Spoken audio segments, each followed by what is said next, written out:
मैं तो 8:30 का होता हूँ, लेकिन कुछ लोग होते हैं कि वो कहते सर सवार करें थोड़ा सा।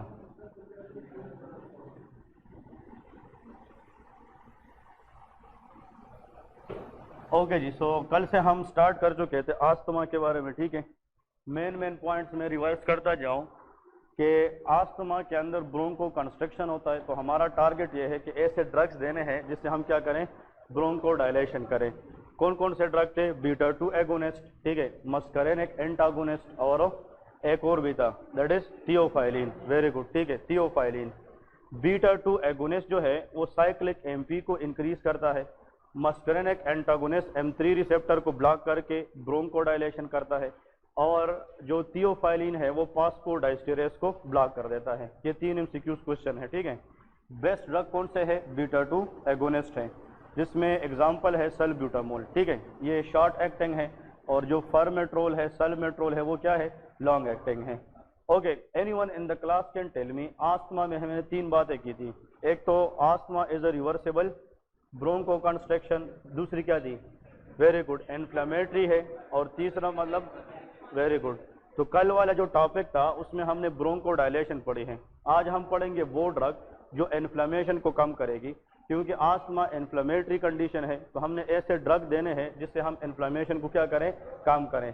तो हेडिंग दे दें एंटी इन्फ्लेमेटरी एजेंट्स, ये इंपॉर्टेंट है, ठीक है। अब यहाँ पे हम डिस्कस करेंगे कि what are the anti inflammatory agents. इससे भी 1-2-3 क्वेश्चन आ सकते हैं, बहुत इंपॉर्टेंट एरिया है। Those group of drugs which reduce inflammation and relieve the symptoms of asthma, they are called anti-inflammatory drugs. अब इसमें से कौन कौन से ड्रग्स आते हैं वो हम डिस्कस करेंगे, लेकिन पहले इसके मेन पॉइंट लेके, these agents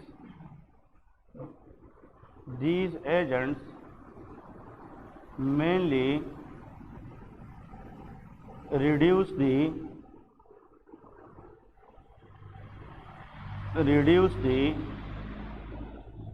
inflammation and decrease the symptoms of asthma, ठीक है जी।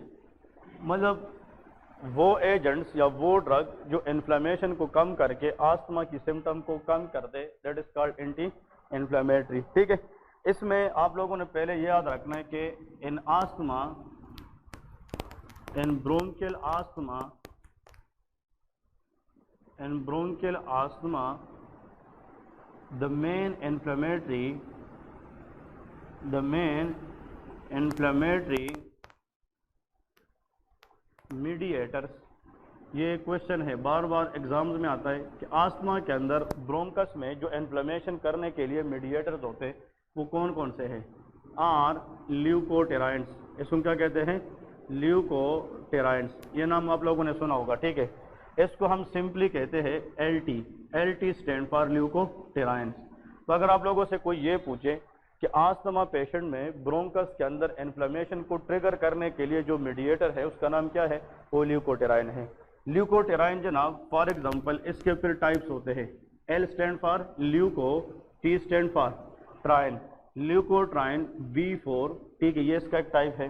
फिर इसके नीचे लिखे LT-E4, ल्यूकोट्राइन E4, क्लियर है, और LT-D4, इसका मतलब ये है ये डिफरेंट ल्यूकोट्राइंस होते हैं।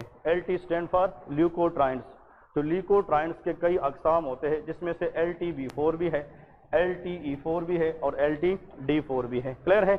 अब देखिए, अगर एक बंदा है उसको दमे का मसला है, मतलब आस्थमा का मतलब दमा, जिसके अंदर इंसान को सांस लेने में दुश्वारी होती है। अब उस बंदे में जो सांस की नाली है, ब्रोंकस है, उसमें इन्फ्लेमेशन होती है, और उस बंदे के अंदर ब्रोंकस में जो इन्फ्लेमेशन होती है वो किस मीडिएटर के थ्रू होती है? ल्यूकोट्राइन के थ्रू होती है। बस समझ गए क्या नहीं? अब पॉइंट ये है कि इनमें से अगर आप लोगों को एग्जाम्स में आ जाए कि इनका काम क्या है, ये जो LT-B4 है ये क्वेश्चन में आता है, इट अट्रैक्ट न्यूट्रोफिल, ये किसको अट्रैक्ट करता है? Neutrophil. And everybody know neutrophil is a type of WBC which is raised in any inflammation. जब भी बॉडी के अंदर इन्फ्लेमेशन होगी तो अगर हम ब्लड टेस्ट करें तो कौन सी WBC की वैल्यू रेज होती है? न्यूट्रोफिल। न्यूट्रोफिल का बढ़ जाना indirectly shows inflammation in the body. Clear है कि नहीं? अब अगर इन्फ्लेमेशन रीसेंट हुई है उसको अक्यूट इन्फ्लेमेशन कहेंगे, अगर उस पर टाइम गुजरा है तो उसको क्रोनिक इन्फ्लेमेशन कहेंगे। अगर आपसे कोई सर ये पूछे कि एक्यूट इन्फ्लेमेशन, रिसेंटली इन्फ्लेमेशन की हॉलमार्क क्या है, किस चीज का बढ़ जाना? न्यूट्रोफिल। और इन्फ्लेमेशन की साइड पे न्यूट्रोफिल को अट्रैक्ट करना ये किसका काम होता है? LTB4। क्लियर है कि नहीं? इसका मतलब यह है कि अगर किसी को इन्फ्लेमेशन है और वो रिसेंट हुआ है और उसके बॉडी में न्यूट्रोफिल का लेवल बढ़ चुका है तो उसके पीछे रीजन हमारे पास कौन सी चीज है? LTB4, ल्यूकोटेराइन B4 होता है। क्लियर है कि नहीं? ये बहुत इंपॉर्टेंट है। अब यहाँ पे याद रखें कि ये जो LTE4 है और LTD4 ये क्या करते हैं? ये ब्रोंकस को नैरो करते हैं। So these agent can cause bronchoconstriction. ये क्या करते हैं? Bronchoconstriction. और आस्थमा पेशेंट में पहले से क्या होता है? Bronchoconstriction. और उस ब्रोंको कंस्ट्रक्शन की वजह से उस बंदे को सांस लेने में दुश्वारी होता है, डिस्पनिया होता है, difficulty in breathing because of bronchoconstriction. आप लोग सिर्फ ये याद रखें, that is more than enough. ठीक है? कैसे? नंबर 1 कि जिस बंदे को सांस की तकलीफ होती है, जिस बंदे को डिजीज है आस्थमा, उस बंदे में ब्रोंको क्या होती है? कंस्ट्रक्शन। उस ब्रोंको कंस्ट्रक्शन के कई रीजंस हैं, उनमें से कुछ रीजंस क्या है? ल्यूकोटेराइन है। ल्यूकोटेराइन के वो टाइप्स बताए जो ब्रोंकस को नैरो करती हैं, वो LTE4 है और LTD4 है। अगर आस्थमा में ब्रोंकस इन्वॉल्व है तो उस ब्रोंकस की साइड पे न्यूट्रोफिल को अट्रैक्ट करना, that is the function of LTB4। और ये MCQ याद रखें, न्यूट्रोफिल तो बॉडी में कई और होते हैं, लेकिन LTB4 क्या करता है? उस न्यूट्रोफिल को ब्रोंकस की तरफ क्या करता है? अट्रैक्ट करता है। और दूसरी जगहों से ब्रोंकस की तरफ किस चीज को आना? न्यूट्रोफिल के आने को कीमोटैक्सिस भी कहते हैं। इसको क्या कहते हैं? कीमोटैक्सिस। तो ये भी एग्जाम में आता है कि what is meant bye chemotaxis? It is the attraction of neutrophil toward the site of inflammation. जहां पे इन्फ्लेमेशन होगी उस इन्फ्लेमेटरी साइट की तरफ न्यूट्रोफिल का आना, इसको क्या कहते हैं? कीमोटैक्सिस। तो अगर कल को कोई बंदा एग्जाम में पूछे कि वो कौन सा मीडिएटर है जो कीमोटैक्सिस में हेल्प करता है, तो उसका नाम LTB4 होता है। क्लियर है? ये बहुत इंपॉर्टेंट है। अब याद रखें, अगर आस्थमा पेशेंट है तो उसमें जनाब इन्फ्लेमेशन होती है।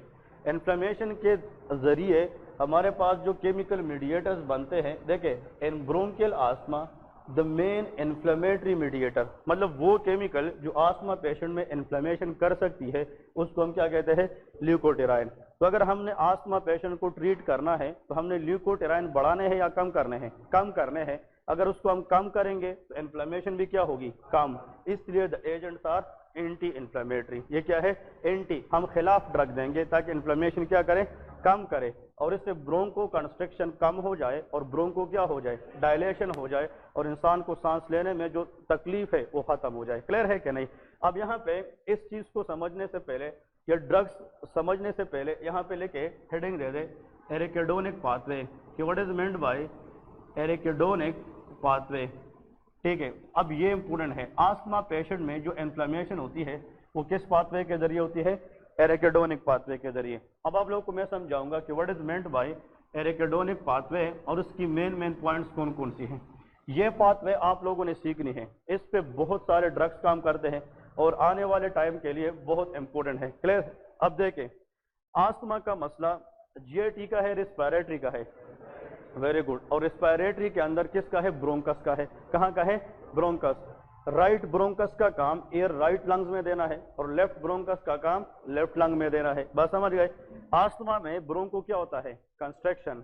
इसलिए सांस लेने में क्या है? दुश्वारी है। हमने क्या करना है कि ब्रोंको क्या करना है? डायलेशन करना है। बस समझ रहे कि नहीं? आस्थमा की पेशेंट में इधर देखें, ये डायग्राम बहुत इंपॉर्टेंट है। This is for example bronchus. ये क्या है? Bronchus. Bronchus is like a pipe. ये एक पाइप है जिसमें सिर्फ एयर आना जाना होता है। ठीक है? ऑक्सीजन को हम बाहर से लंग्स की तरफ ले जाते हैं और लंग्स से कौन सा गैस बाहर आता है? Carbon dioxide. और इसकी जो आना जाना है वो किसके जरिए होता है? ब्रोंकस के जरिए। अब फोकस करें, ये जो मैं बना रहा हूँ these are cells of the bronchus. ये किसके सेल हैं? ब्रोंकस। ठीक है ना? अब आस्थमा पेशेंट, कल मैंने ये बात की थी कि आस्थमा जिन लोगों को होता है तो उनमें एलर्जी हो सकती है कि नहीं? वो कौन सी टाइप होती है? टाइप 1। Very good. तो इसका मतलब कि आस्थमा पेशेंट अगर एक्सपोज हो जाए ऐसी चीज को जिसको वो क्या हो? एलर्जिक, तो उसको हम क्या कहेंगे? Allergen. Anything which can cause allergy it is non allergen. Dust भी हो सकता है, स्मोकिंग भी हो सकता है, अब ये पोलन भी हो सकता है। ये बंदा जब एलर्जिन को एक्सपोज हो जाए तो अगर ये एलर्जिन फॉर एग्जांपल क्या है, डस्ट है, मतलब डस्ट पार्टिकल है, तो ये जब ये इनहेल करेगा सांस में, तो ये जो डस्ट पार्टिकल है ये किधर जाएगा, ब्रोंकस में जाएगा। किधर जाएगा, ब्रोंकस। और ब्रोंकस में जाकर उसके सेल को डैमेज करेगा कि नहीं। और याद रखें जो ब्रोंकस के अंदर सेल्स होते हैं तो उसका outermost layer cell membrane होगा कि नहीं, क्योंकि हर एक सेल का जो आउटर लेयर है उसका नाम क्या है, सेल मेम्ब्रेन।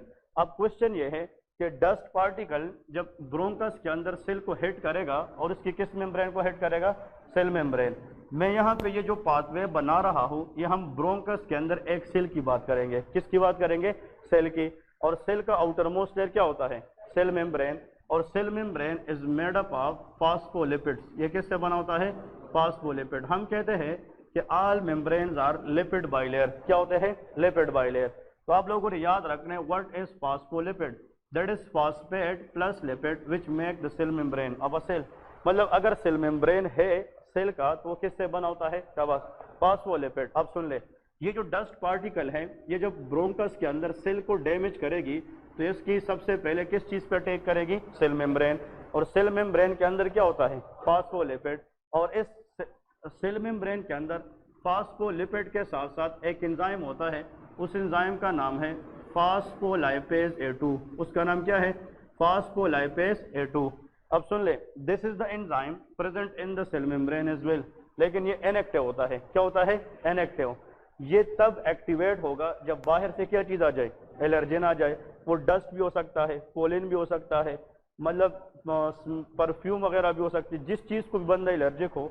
एक बंदा दूसरा सिगरेट पी रहा है, हम कहते हैं यार मेरे सामने सिगरेट ना पिए, मैं सिगरेट को क्या हूँ, एलर्जिक हूँ। अगर एक बंदा सिगरेट पिए और आप उसकी स्मोक इनहेल करें तो आपके लिए एलर्जिन है कि नहीं। वही स्मोक जब बॉडी में जाए और ब्रोंकस में जाए तो वो सेल के अंदर सेल मेम्ब्रेन में किसको एक्टिवेट करेगी, फॉस्फोलाइपेज A2। अब सुन ले, फॉस्फोलाइपेज A2 जब सेल के मेम्ब्रेन में एक्टिवेट होता है तो वो किसको ब्रेक करना शुरू करता है, फॉस्फोलिपिड। और इसको कन्वर्ट करते हैं एक लिपिड में दूसरे लिपिड में, जिसको हम कहते हैं एरिकिडोनिक एसिड। इसको क्या कहते हैं, एरिकिडोनिक एसिड। अब क्वेश्चन ये है कि ब्रोंकस के अंदर सिंपल रखें। देखिए ये बुक में भी इतना नहीं लिखा है, बुक में 2-3 बातें लिखी, लेकिन इसको समझना चाहिए। इस पे आगे बहुत सारे ड्रग्स काम करेंगे। देखें ये ब्रोंकस है, सांस की नाली। अब उस ब्रोंकस के अंदर जो सेल्स होते हैं उसका जो बाहर लेयर होता है उसको हम कहते हैं सेल मेम्ब्रेन। अब उस सेल मेम्ब्रेन के अंदर एक एंजाइम होता है जिसका नाम फॉस्फोलाइपेज A2 है, और उस सेल मेम्ब्रेन के अंदर एक प्रोडक्ट होता है जिसका नाम क्या है, फॉस्फोलिपिड। अब अगर बाहर से कोई एलर्जी वाला सब्सटेंस आ जाए और ब्रोंकस के अंदर वो सेल मेम्ब्रेन में किसको एक्टिवेट करें, फॉस्फोलाइपेज A2, तो वो फॉस्फोलाइपेज A2 का काम क्या है, it will break down phospholipid and convert into arachidonic acid. Clear है कि नहीं। तो एग्जाम में ये क्वेश्चन आता है कि एरिकिडोनिक एसिड को हासिल किया जाता है किस चीज से, फॉस्फोलिपिड से, due to the activity of which enzyme, phospholipase A2। Clear है, शाबाश। ये लेके पहले फर्स्ट स्टेप लेके फिर आगे चलते हैं। मैं 1 बाय 1 इसलिए समझा रहा हूँ कि इसके ऊपर ड्रग्स काम करते हैं ताकि आप लोग बाद में जनाब इसको क्लियर कर सके। ठीक है जी। अब ये पॉइंट्स आप लोगों ने याद रखने हैं, शाबाश। ये लिख ले, पहले 1 मिनट टाइम ले लें। आखिर में मैंने इसमें क्वेश्चंस करने हैं और उस पर बहुत सारे फार्माकोलॉजिकल ड्रग्स एजेंट्स काम करेंगे। ठीक है जी, ओके। हम जब autonomic nervous system anti microbial पे जाएंगे वहां पे एनसेड्स वगैरह पढ़ेंगे, वो भी इस पे काम करते हैं। ठीक है, तो ये स्टेप क्लियर हो गया कि नहीं। नेक्स्ट स्टेप को देखें, शाबाश। ये जो एरिकिडोनिक एसिड बना है, अब इस पे जनाब 2 तरह के एंजाइम्स मजीद काम करेंगे। कितने तरह के, 2 तरह के। अब सुन ले प्लीज, एमसीक्यूज हैं। कहते हैं कि एरिकिडोनिक एसिड, इस पे जनाब चांस है कि कितने एंजाइम काम करें, 2 एंजाइम। बात समझ रहे कि नहीं। The first enzyme that act on arachidonic acid is called, what is this, 5 lipoxygenase. कौन सा एंजाइम होता है, 5 लाइपोऑक्सीजिनेज। ये एमसीक्यूज आता है। ये जो 5 लाइपोऑक्सीजिनेज है ये एक एंजाइम होता है, ये किस पे काम करता है, एरिकिडोनिक एसिड। और इस पे एक और एंजाइम काम करता है जिसका नाम है साइक्लोऑक्सीजिनेज। इसको क्या कहते हैं, साइक्लोऑक्सीजिनेज। बातें समझ रहे कि नहीं। तो प्लीज सुन ले, इसको मैं कहता हूँ LOX। What is this, lipoxygenase, lipoxygenase. इसको मैं COX कहता हूँ, that is cyclooxygenase. COX 1 COX 2 ये नाम सुने कि नहीं, या कॉक्स एंजाइम जिसको कहते हैं। तो लॉक्स का मतलब लाइपो ऑक्सीजिनेज है और COX का मतलब साइक्लो ऑक्सीजिनेज है। अब ये MCQs है, सुन ले। अगर इधर फोकस करें, अगर लाइपो ऑक्सीजिनेज एंजाइम किस पे काम करें, एरिकेडोनिक एसिड, तो लाइपो ऑक्सीजिनेज एंजाइम एरिकेडोनिक एसिड को कन्वर्ट करेगा ल्यूकोटेराइन्स में। किस में कन्वर्ट करेगा, ल्यूकोटेराइन। और आस्थमा के अंदर हमारा टारगेट भी ये है कि कौन सा चीज काम करेगा, ल्यूकोटेराइन। तो MCQs ये है, ल्यूकोटेराइन किस तरह बनते हैं, एरिकेडोनिक एसिड से बनेंगे और किस एंजाइम के थ्रू, 5 लाइपो ऑक्सीजिनेज के जरिए। क्लियर है। अब इधर देखें, अगर इस एरिकेडोनिक एसिड पे कौन काम करे, साइक्लो ऑक्सीजिनेज, तो ये प्रोस्टाग्लैंडीन बनाएगा। क्या बनाएगा, प्रोस्टाग्लैंडीन। यह नाम सुना है क्या नहीं, प्रोस्टाग्लैंडीन। और प्रोस्टाग्लैंडीन के साथ साथ ये एक और चीज बनाती है, that is called thromboxane A2। क्या बनाती है, थ्रोम्बोक्सिन A2। ये बहुत इंपॉर्टेंट है, तो इसको हम कहते हैं TX stand for thromboxane A2, TX A2 बनाता है। क्लियर है। अब यहाँ पे देखें, ल्यूकोटेराइन एरिकेडोनिक एसिड से तब बनेगी जब इस पे एंजाइम लाइपो ऑक्सीजिनेज काम करे, और प्रोस्टाग्लैंडीन और थ्रोम्बोक्सिन A2 ये एरिकेडोनिक एसिड से तब बनेगी जब इस पे कौन काम करे, साइक्लो ऑक्सीजिनेज। यहाँ तक क्लियर है। अब यहाँ पे मेन पॉइंट ये है, ये जो प्रोस्टाग्लैंडीन है इसके फिर कई किस्म के अकसाम है। Number 1 is called PGI2। एक को हम क्या कहते हैं, PG stand for prostaglandin I2। Clear है। एक होता है PGD2, एक को हम क्या कहते हैं, PGD2 प्रोस्टाग्लैंडीन D2। एक होता है प्रोस्टाग्लैंडीन E2, एक क्या होता है, प्रोस्टाग्लैंडीन E2। और एक होता है प्रोस्टाग्लैंडीन F2 अल्फा, एक क्या होता है, प्रोस्टाग्लैंडीन F2 अल्फा। क्लियर है। अब ये 4 किस्म आप लोगों ने याद रखना है, इस पे एक MCQs आता है। देखिए, PG स्टैंड फॉर आसमान प्रोस्टाग्लैंडीन, तो prostaglandin I2, prostaglandin D2, prostaglandin E2 and prostaglandin F2 alpha. Clear है। ये 4 किस्म की प्रोस्टाग्लैंडीन है जो किससे बनते हैं, एरिकेडोनिक एसिड, जब उस पर कौन सा एंजाइम काम करें, साइक्लो ऑक्सीजिनेज। क्लियर है। अब आप लोग एग्जाम में बैठे हैं, कैसे याद रहेगा, हमने जो याद किया था MBBS में, जो आज भी याद है वो ये है कि ये तो पता होना चाहिए कि एरिकेडोनिक एसिड पे 2 बंदे काम कर सकते हैं, एक लाइपो ऑक्सीजिनेज और एक साइक्लो। लाइपो का पहला वर्ड क्या है, L, तो ये ऐसी चीज बनाएगा जिसमें भी L आएगा, ल्यूकोट्राइन। क्लियर है कि नहीं। So lipo is L for L, तो ये लाइपो ल्यूकोट्राइन बनाएगा। और ये जो साइक्लो है ये क्या बनाएगा, प्रोस्टाग्लैंडीन और थ्रोम्बोक्सिन A2 बनाएगा। क्लियर है। अब इधर देखें, ये जो ल्यूकोट्राइन है, अभी बताए इसमें LTB4 होगा कि नहीं, अभी बताया है कि नहीं, LTB4। दूसरा क्या होगा, वेरी गुड, LTE4 और LTD4, इसमें क्या होगा, LTD4। ये जो है ये कीमोटेक्सिस में काम करेगा, यू न्यूट्रोफिल को अट्रैक्ट करने में हेल्प करेगा, और ये दोनों ब्रोंको कंस्ट्रक्शन करेंगे। क्लियर है कि नहीं। अब देखें, असल में जो आस्थमा पेशेंट होता है, आस्थमा, इसमें क्या होता है कि जो ब्रोंकस के अंदर एलर्जिन आता है, तो एलर्जिन तो ये पाथवे इनिशिएट करता है। अब ये सारी चीजें बनेंगी पेशेंट में, लेकिन ब्रोंकस पे काम करने वाले जो मीडिएटर है वो प्रोस्टाग्लैंडीनो नहीं है, वो क्या है, वो ल्यूकोट्राइन है। मैंने भी जब क्लास स्टार्ट की तो यहाँ पे क्या लिखा है, in bronchial asthma the main chemical inflammatory mediator are leukotriene. वो क्या है, ल्यूकोट्राइन। तो हमने आस्थमा के अंदर ब्रोंको कंस्ट्रक्शन को कम करने के लिए ऐसे ड्रग देने हैं जिसपे हम किसको कंट्रोल करें, ल्यूकोट्राइन। इसको कंट्रोल नहीं करना चाहिए क्योंकि ये ब्रोंकस में काम नहीं करते।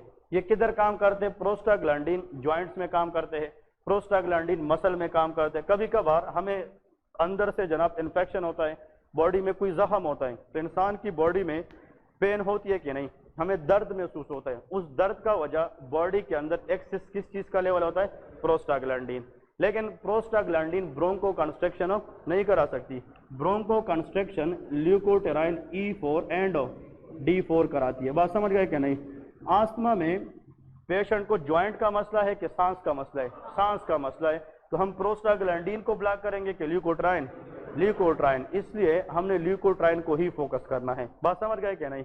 अब देखें, इन सब को ल्यूकोट्राइन और ये जो प्रोस्टाग्लैंडीन है, इन दोनों को कंबाइंडली कहते हैं। आज इसको एक नाम देते हैं, इन दोनों को कंबाइंडली मेडिसिन में एक नाम कहते हैं, दैट इज कॉल्ड इकोसोनाइड। इसको क्या कहते हैं, eicosanoid. Eicosanoid mean combination of leukotriene and prostaglandin plus thromboxane A2। इन सब को इकट्ठा क्या कहते हैं? Eicosanoid. And these eicosanoid in different parts of the body accelerate inflammation. ये क्या करती है? इन्फ्लेमेशन। तो इन सब को हम इन्फ्लेमेटरी मीडिएटर कह सकते हो कि नहीं? इन सब को हम क्या कहेंगे? Inflammatory mediator. अब आते हैं अपनी टॉपिक प्रॉपर की तरफ। अगर किसी ने ये क्लियर कर दिया तो आगे ड्रग पढ़ना आसान है। आप लोग मुझे थोड़ा सा साथ देंगे। देखें, हमने ये बात की है कि अगर एक पेशेंट है, उसको आस्थमा है और वो किसी खास चीज़ को क्या है? एलर्जिक है, तो उस एलर्जिन को जब वो एक्सपोज होता है तो उसकी जो एलर्जिन अंदर आती है ब्रोंकस में, तो उसके सेल में कौन सी चीज़ एक्टिवेट होगी? फास्फोलाइपेज A2। और वो फास्फोलिपिड इन द सेल को किस में कन्वर्ट करेगी? एरिकाडोनिक एसिड। फिर इस पे ये एंजाइम भी काम करता है, ये भी करता है। अगर इस पे ये एंजाइम काम करे तो क्या बनेगा? ल्यूकोट्राइन। और these leukotriene in the bronchus can cause more bronchoconstriction. तो सांस लेने में दुश्वारी बढ़ेगी कि नहीं? नेक्स्ट, लेकिन ये जो प्रोस्टाग्लैंडिन है इसका ब्रोंकस में काम हो नहीं है। They can act other part of the body and they have different action. वो हम अलग इधर थोड़ा सा डिस्कस करेंगे। क्लियर है? अब ये जो पाथवे है आस्थमा पेशेंट में, अगर ये चलती रहे, that is good for asthma और bad? That is bad for the asthma, क्योंकि इस पाथवे का एंड रिजल्ट किस चीज का बनना है? ल्यूकोट्राइन। और वो क्या करते हैं? Bronchoconstriction. तो सांस लेने की जो दुश्वारी है वो तो फिर खत्म नहीं होगी, तो फिर पेशेंट को मसला होगा कि नहीं? अब हमने ऐसे ड्रग देने हैं जिससे हम इस पाथवे को एक्सेलरेट करें या इनहिबिट करें? इनहिबिट करें। बात समझ गए क्या नहीं? तो इस पाथवे को इनहिबिट करने का एक तरीका ये है, इधर देखिए, ऐसे ड्रग देना जिस पे हम किसको ब्लॉक कर सके? शाबाश। माइनस का मतलब इनहिबिट है। क्या है? इनहिबिट। अगर ऐसे ड्रग में दे दूं जिसकी वजह से हम इस एंजाइम को ब्लॉक करें, तो आया ये बन सकेगा? नहीं बनेगा। तो इन्फ्लेमेशन कम होगी कि ज्यादा? कम होगी। ब्रोंको कंस्ट्रक्शन भी नहीं होगी। The drugs are called steroids. वो कौन से ड्रग है? ये स्टीरॉइड है। बात समझ गए कि नहीं? इसलिए steroids are good for the asthma patient. Steroid जो है ये हम यूज करते आस्थमा पेशेंट में, जिससे हम ब्रोंको कंस्ट्रक्शन को क्या करें? कम करें। How steroid work? They inhibit phospholipase A2। Clear है कि नहीं? अब यहाँ पे सिर्फ लिखे कि इसमें ब्यूडिसोनाइट जो स्टीरॉइड हम यूज करते हैं, ब्यूडिसोनाइट, ब्यूमिटोनाइट, ठीक है, ब्यूमिटोनाइट्स, ठीक है, बेक्लोमेथासोन, ये सारे के सारे क्या है? ये स्टीरॉइड है। Methasone, these all are the steroids. इनमें से कोई भी ड्रग आप लोग देंगे तो ये जाकर क्या करेगा? फास्फोलाइपेज A2 को ब्लॉक करेगा। और जब ये ब्लॉक होगा, ल्यूकोट्राइन नहीं बनेंगे, तो ब्रोंको कंस्ट्रक्शन भी नहीं होगी, तो सांस लेने की दुश्वारी कम हो जाएगी क्या नहीं? इसमें एक और ड्रग भी अगर लिखना है, फ्लूटिकासोन। कौन सा होता है? फ्लूटिकासोन। ये भी कॉमनली यूज होता है। क्लियर है? So these all are the drug which is used as a steroids in the asthma patient. अब इनमें से अगर आप लोगों से कोई ये पूछे कि इसका रूट्स क्या है, किस रूट से हम देंगे, तो हमने इस स्टीरॉइड का काम बॉडी में लेना है कि ब्रोंकस में? ब्रोंकस में। तो उसका बेस्ट रूट ओरल है कि इनहेलर है? यहाँ पे लेके इनहेलर फॉर्म। ये हम किस में यूज करते हैं? इनहेलर फॉर्म में। आजकल ऐसी स्प्रे आई है मार्केट के अंदर जिसमें सल्ब्यूटामोल और स्टीरॉइड दोनों होते हैं। क्लियर है कि नहीं? तो मतलब यह है कि पफ करते हैं और ये स्टीरॉइड क्विकली ब्रोंकस में जाकर किसको ब्लॉक करते हैं? फास्फोलाइपेज A2। और ल्यूकोट्राइन सिंथेसिस को ब्लॉक करके किस चीज को कम करते हैं? Bronco construction. नेक्स्ट पॉइंट आप लोगों ने याद रखना है कि इसमें आप लोगों ने लिखना है कि इसकी एक्शन क्या है? एंटी इन्फ्लेमेटरी है और किसको ब्लॉक करता है? फास्फोलाइपेज A2। साइड इफेक्ट्स इसका बहुत इंपॉर्टेंट है, तो लेके जनाब ओरल थ्रश। ये क्या कराते हैं?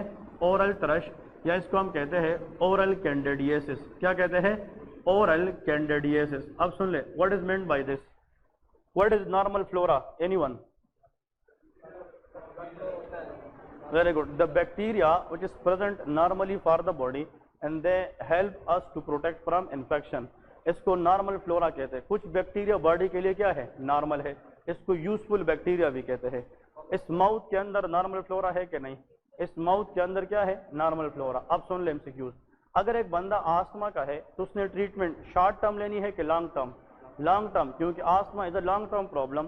तो प्रॉब्लम यह है कि अगर वो स्टीरॉयड इनहेल करता रहे तो कुछ स्टीरॉयड तो अंदर जाएंगे, लेकिन कुछ स्टीरॉयड की मॉलिक्यूल माउथ में रहेंगे कि नहीं?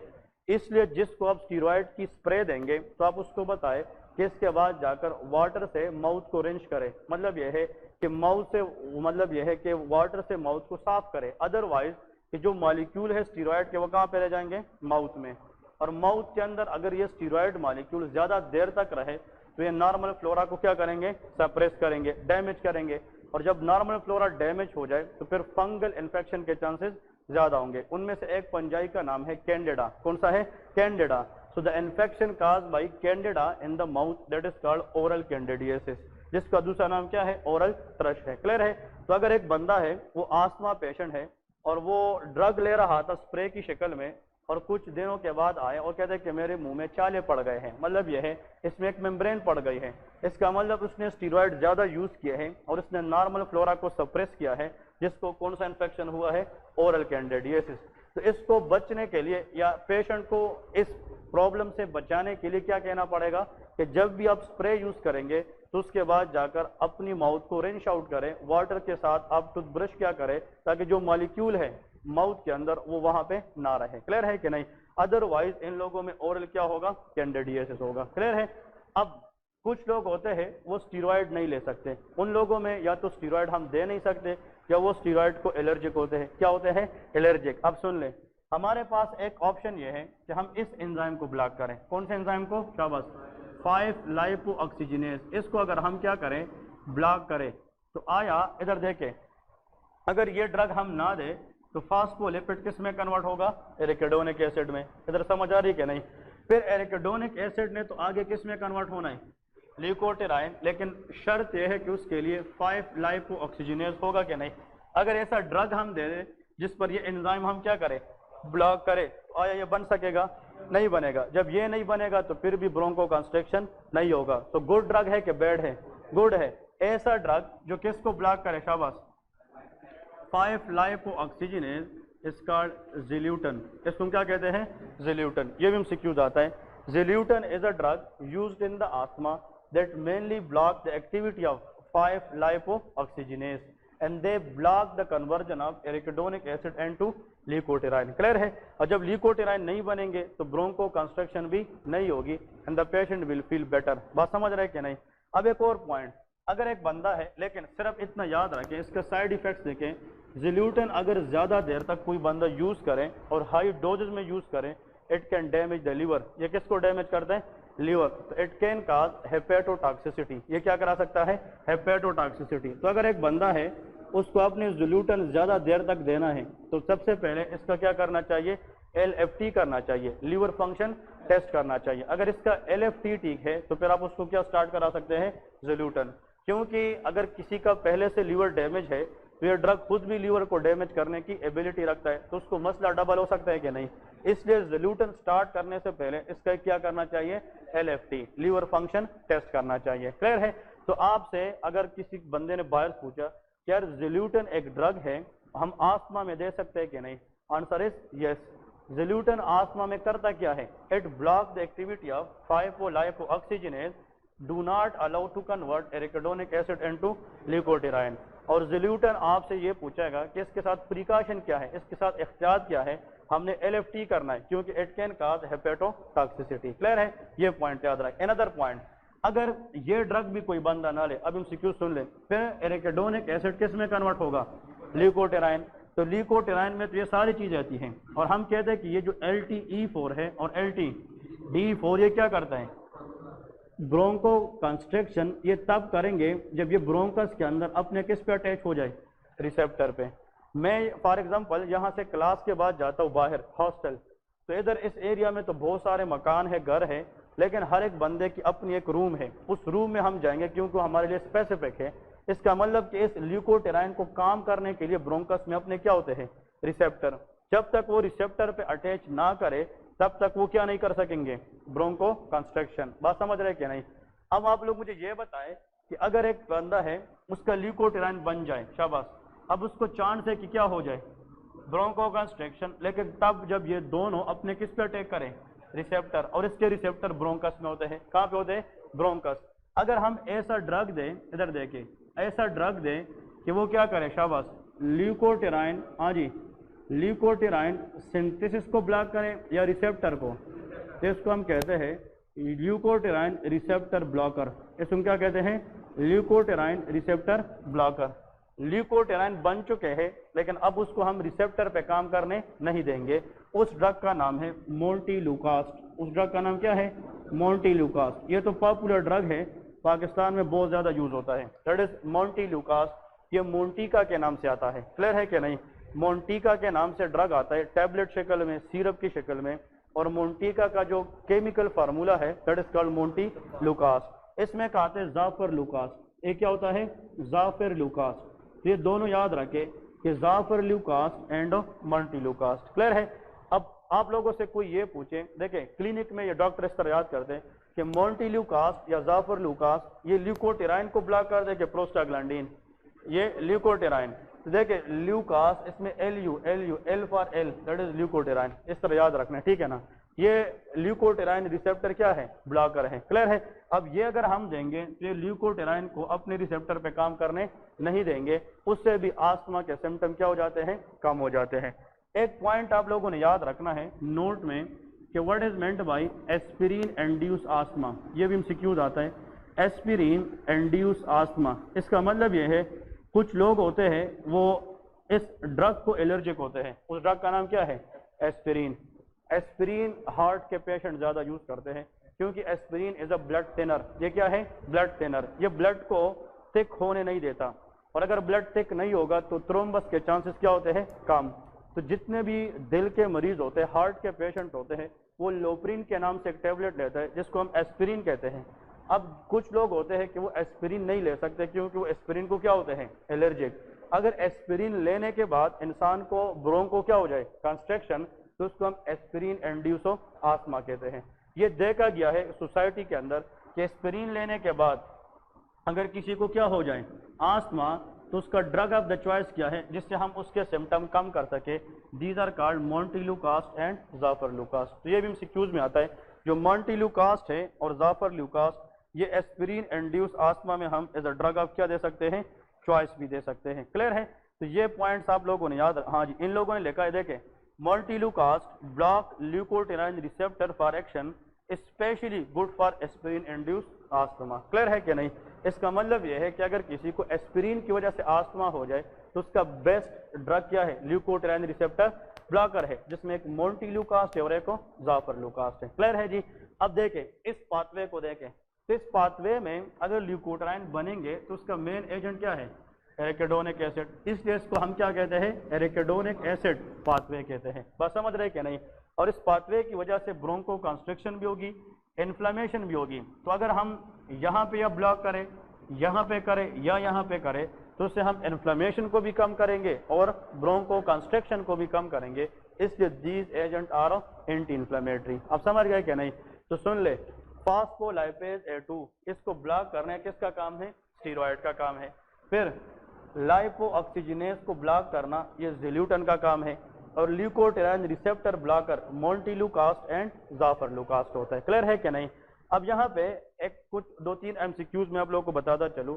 अगर एक बंदा है उसको इन्फेक्शन जॉइंट में हो जाए, कहाँ पे? जॉइंट। या इसको इन्फेक्शन जनाब हाथ में हो जाए, इन्फेक्शन चाहे कहीं पे भी हो तो उसमें ये पाथवे चलेगी, चाहे वो ब्रोंकस में हो, चाहे वो जॉइंट्स में हो, चाहे वो हाथों में हो, चाहे वो स्टमक में हो। इन्फ्लेमेटरी पाथवे हर जगह के लिए, लेकिन हर जगह पे ल्यूकोटेराइन बनेगी और प्रोस्टाग्लैंडिन, लेकिन दोनों का काम हर जगह पे एक जैसे नहीं होता। ब्रोंकस में ज्यादातर काम करने वाला कौन है? ल्यूकोटेराइन। और जॉइंट्स को डिस्टर्ब करने वाला कौन है? प्रोस्टाग्लैंडिन। समझ गए? अगर ये प्रोस्टाग्लैंडिन जो है ये जॉइंट में बन जाए तो ये जॉइंट पेन कराएगा। क्या करेगा? Joint pain. और जॉइंट पेन कराने के साथ साथ ये जो प्रोस्टाग्लैंडिन है ये टेम्परेचर को बढ़ाता है, तो फीवर कराएगा। क्या करेगा? फीवर। तो हम फिर ऐसा ड्रग लेते हैं, सुन ले, ऐसा ड्रग जिससे हम किस एंजाइम को ब्लॉक करें? हाँ जी, साइक्लोऑक्सीजिनेज। अगर इसको मैं ब्लॉक करूंगा तो एरिकिडोनिक एसिड किस में कन्वर्ट नहीं होगा? प्रोस्टाग्लैंडिन। तो उस ड्रग को हम कहते हैं एनसेड्स। क्या कहते हैं? NSAIDs, non steroidal anti inflammatory drug. Brufen का नाम सुना है कि नहीं? पैरासीटामोल, पेनाडाल का नाम सुना है कि नहीं? जब हमें बुखार होता है या बॉडी में दर्द होती है तो हम पेनाडाल लेते हैं, 2 लेते हैं, या ब्रोफेन लेते हैं। ब्रोफेन जो है वो दर्द और बुखार को कैसे कम करता है? By block the synthesis of prostaglandin and their cyclooxygenase blocker. Clear है? इसके अंदर एक और ड्रग आता है एस्पिरिन। एस्पिरिन, क्लियर है कि नहीं? एस्पिरिन भी इस एरिया को ब्लॉक करता है। एक और ड्रग आता है सिलिकॉक्सेब, ये हम आगे पढ़ेंगे, वो कॉक्स-2 इनहिबिटर है, ये हम डिस्कस करेंगे अलग। लेकिन जितने भी, या फॉर एग्जांपल पैरासीटामोल, ये पैरासीटामोल क्या है? ब्रोफेन ही है, और ये पेनाडाल है। पैरासीटामोल फीवर को कम करते हैं। इन सब का काम किस चीज को ब्लॉक करना होता है? प्रोस्टाग्लैंडिन को ब्लॉक करना होता है। समझ गए क्या नहीं? अब मुझे ये बताएं this pathway in the inflammation is good और बैड? शाबाश, ये अब क्वेश्चन है। अगर एक बंदा है वो बस आए दिन थोड़ा सा पेन होता है वो 2 पेनाडाल लेता है, ठीक है ना, आए दिन वो पेनाडाल लेता है, दैट्स गुड और बैड? हाँ, तो दिस पाथवे इज गुड और बैड? हाँ, बैड। हाँ, एनीवन, बैड। हाँ, बैड। हाँ, दिस पाथवे इज गुड और बैड? हाँ जी,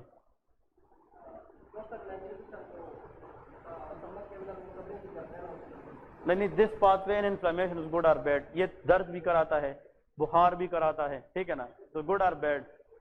हाँ, गुड। हाँ हाँ, बताएं, गुड और बैड? गुड। हाँ, गुड है। हाँ जी, यार देखें, इन्फ्लेमेशन में ये जो एराकिडोनिक एसिड पाथवे है that is very very good for the body. अगर अंदर से जख्म है, इन्फ्लेमेशन है, पर आपको दर्द महसूस ना हो तो आप क्लिनिक जा सकेंगे? नहीं जाएंगे। अंदर अंदर दर्द होता रहेगा और आपको पता नहीं चलेगा। ये मेजर ऑर्गन को फेल कर सकता है कि नहीं? अगर अंदर से कोई मसला चल रहा है, जब तक आपको बुखार ना हो, जब तक आपको दर्द ना हो, तब तक आप अपने आप का केयर नहीं करते। तो इस पाथवे से हमें इतना पता चलता है कि देयर इज समथिंग रॉन्ग। तो इस पाथवे को ब्लॉक नहीं करना चाहिए। इस पाथवे के जरिए हमें उस डिजीज की वर्कअप करनी चाहिए, हमें टेस्ट करने चाहिए कि मसला क्या है। लेकिन अगर पेन बहुत ज़्यादा है तो आप 1 या 2 एस्पिरिन ले ले या एनसेड ले ले, ताकि आपकी पेन इंटेंसिटी क्या करे? कम करे। लेकिन रोज इसके लिए इस तरह टेबलेटों ना लिया करे। क्लियर है कि नहीं? तो इसका मतलब ये ड्रग जो है ये हम stability of the patient, pain intensity को कम करने के लिए तो दे सकते हैं, लेकिन इसकी फुल ट्रीटमेंट में यूज नहीं होते। So this pathway is good because they create symptoms, और उस सिम्टम्स की वजह से हम फिर क्लिनिक विजिट करते हैं और हम अपना इलाज करवाते हैं। क्लियर है कि नहीं? तो दैट इज गुड वन। अब इसके बाद नेक्स्ट जो हमने पढ़ना है, अनदर वेरी इंपॉर्टेंट, ये तो एंटी इन्फ्लेमेटरी थे। अब इसके बाद लेके कि एलर्जिक, एंटी एलर्जिक, इसका मतलब यह है 3rd नंबर जो आस्थमा में है वो एंटी एलर्जिक है। इसका मतलब यह है कि कुछ ड्रग हम ऐसे देंगे जो एलर्जी को कम करेंगे आस्थमा में। अब ये तो सबको पता है, प्लीज सुन ले, यहाँ पे बस 2 बातें सिर्फ याद रखना है। वो बातें आप लोगों ने किया याद रखनी है कि इसमें HSR स्टैंड पर हाइपर सेंसिटिविटी रिएक्शन, एलर्जी को कहते हैं। फिर से HSR mean hyper sensitivity reaction. कौन सी टाइप है? टाइप 1, जिसको एलर्जी टाइप 1 भी कहते हैं। आस्थमा में कौन सी एलर्जी होती है? Type 1, hyper sensitivity reaction type 1। उसके लिए शर्त यह है, मैंने आप लोगों को पढ़ाया था कि उसमें जनाब यहाँ पे मास्ट सेल होंगे। क्या होंगे? मास्ट सेल, याद है कि नहीं? And this mast cell is loaded with histamine. इसके अंदर क्या होता है? हिस्टामीन। अब इस मास्ट सेल में जो हिस्टामीन है उसको निकालने के लिए कौन सी एंटीबॉडी चाहिए? IgE, क्योंकि एलर्जी में IgE होता है। क्लियर है? और इस मास्ट सेल पे रिसेप्टर्स होते हैं जिस पे कौन अटैच होगा? IgE। इसको हम कहते हैं IgE रिसेप्टर्स। क्या कहते हैं? इसको FcR रिसेप्टर भी कहते हैं और IgE भी कहते हैं। बात समझ गए? जिस बंदे में एलर्जी होगी उस बंदे में एंटीबॉडी कौन सी है? IgE। ये शर्त है। और ये IgE जब मास्ट सेल पे अटैच कर जाए तो फिर ये मास्ट सेल को क्या करेगा? लाइस करके क्या निकालेगी? हिस्टामीन। और हिस्टामीन का ब्रोंकस में H1 रिसेप्टर है कि नहीं? और वो वहां पे काम करके ब्रोंक को क्या करेगी? कंस्ट्रक्शन करेगी। बात समझ गए कि नहीं? अब इधर देखिए, अगर एक पेशेंट है, एक पेशेंट, उसको हम एक ड्रग दे दें, सुन ले, वो ड्रग क्या करे? इस मास्ट सेल के इर्द गिर्द इस तरह एक बाइंडिंग करें। क्या करें? बाइंडिंग। और मास्ट सेल को, अब सुन ले, नॉर्मली अगर IgE इस रिसेप्टर पे अटैच हो जाए तो मास्ट सेल की लाइसिस होती है, लेकिन ऐसा ड्रग जो मास्ट सेल को लाइस होने से बचाए उसको हम कहते हैं मास्ट सेल स्टेबलाइजर। इसको क्या कहते हैं? Mast cell stabiliser. इसका मतलब यह है कि ऐसा ड्रग जो मास्ट सेल को क्या रखता है? स्टेबल रखता है और उसको लाइस होने से प्रिवेंट करता है। तो उस ड्रग का नाम क्या है? मास्ट सेल स्टेबलाइजर है। बात समझ रहे कि नहीं? इसका मतलब ये वो ड्रग होगा जो नहीं चाहेगा कि मास्ट सेल की लाइसिस हो जाए। अगर इसकी लाइसिस होती तो फिर क्या रिलीज होता? हिस्टामिन, और वो एलर्जी कराता जो प्रॉब्लम है। हमने ऐसा ड्रग देना है कि मास सेल को लाइस होने से बचाए और उसको स्टेबल रखे। उस ड्रग का नाम है सोडियम नीडोक्रोमिल। ये लिखे सोडियम नीडोक्रोमिल, या इसमें लेके नेक्स्ट इसका एक और नाम है क्रोमाइलिन ग्लाइकेट। ठीक है, क्रोमाइलिन ग्लाइकेट, ये भी इसका दूसरा नाम है क्रोमोलिन ग्लाइकेट या सोडियम नीडोक्रोमिल। ये वो ड्रग है आस्थमा के अंदर जो चाहता है कि मास सेल की लाइसिस ना हो और वहां से क्या रिलीज ना हो, हिस्टामिन रिलीज ना हो। क्लियर है कि नहीं? अब यहाँ पे आखिर में एक एमसीक्यू इसका लेके कि इट इज यूज्ड फॉर, शाबाश, इट इज यूज्ड फॉर, ये बहुत इंपॉर्टेंट है और हर साल एनएलई स्टेप 1 में आता है। It is used for prophylaxis of asthma. ये किसके लिए यूज होता है? Prophylaxis of asthma. क्लियर है कि नहीं? दो बात याद रखे, एक होता है ट्रीटमेंट और एक क्या होती है? प्रोफाइलेक्सिस। अगर एक बंदा है उसको सिम्टम्स आ चुके हैं, उस पर क्लिनिकल फीचर्स आ चुके हैं, उसको कम करने को क्या कहते हैं? ट्रीटमेंट कहते हैं। इंसान है वो कहते हैं मुझे बुखार है, मुझे दर्द है, तो उसके लिए जो दवाई हम देंगे वो क्या है? वो ट्रीटमेंट है। लेकिन एक बंदा कहता है कि मैं पहले से आस्थमा का मरीज हूँ। किस चीज़ का? आस्थमा। और मैंने आज जाना है पिकनिक पे, हाइकिंग पे जाना है, लेकिन मुझे पता है कि जब मैं पहाड़ी पे ऊपर चढ़ता हूँ, हाइकिंग पे जाता हूँ, तो सांस लेने में क्या होती है? दुश्वारी। अब आस्थमा का पेशेंट है लेकिन अभी उसको सिम्टम हो नहीं है, कंट्रोल्ड है, लेकिन वो हाइकिंग पे जाने की कोशिश कर रहा है, कल से हाइकिंग पे जा रहे हैं, लेकिन उसको पता है कि अगर मैं हाइकिंग पे गया तो मुझे ब्रोंको क्या होगी? कंस्ट्रक्शन। तो वो 8 से एक टेबलेट लेगा जो कल और परसों उसको ब्रोंको कंस्ट्रक्शन नहीं होगी। फिर ट्रीटमेंट है कि प्रोफाइलेक्सिस है, मतलब ऐसी टेबलेट जो सिम्टम की ऑनसेट को प्रिवेंट करने के लिए दिया जाए, उसको क्या कहते हैं? प्रोफाइलेक्सिस। तो आस्थमा की बेस्ट प्रोफाइलेक्टिक मेडिसिन क्या है? सोडियम नीडोक्रोमिल है, जिसको मास सेल स्टेबलाइजर कहते हैं। तो ये एमसीक्यूज बार बार आता है कि अगर आपसे कोई ये पूछे कि सर मैंने कल प्लानी जगह जानी है, मैं जहाँ पे जाता हूँ कल से, तो वहाँ पे जब भी मैं गया तो मुझे ब्रोंको क्या होता है? कंस्ट्रक्शन। तो मैं कौन सी टेबलेट सुबह से ले लूँ ताकि मैं वहाँ पे जाऊँ भी तो मुझे ब्रोंको कंस्ट्रक्शन ना हो? तो that should be mast cell stabiliser, और उसका नाम है सोडियम नीडोक्रोमिल। हाँ जी, हाँ जी, ओके, ये डिफरेंट नेम पे आता है। क्रोमिल के नाम से भी आता है, सोडियम ग्लाइकॉन के नाम से भी आता है। आप लोग इसका गूगल ट्रेड नेम चेक करें, बहुत सारे नाम आते हैं, ठीक है ना, लेकिन ये प्रोफाइलेक्सिस के लिए यूज होता है। डन। अब एक, हाँ जी,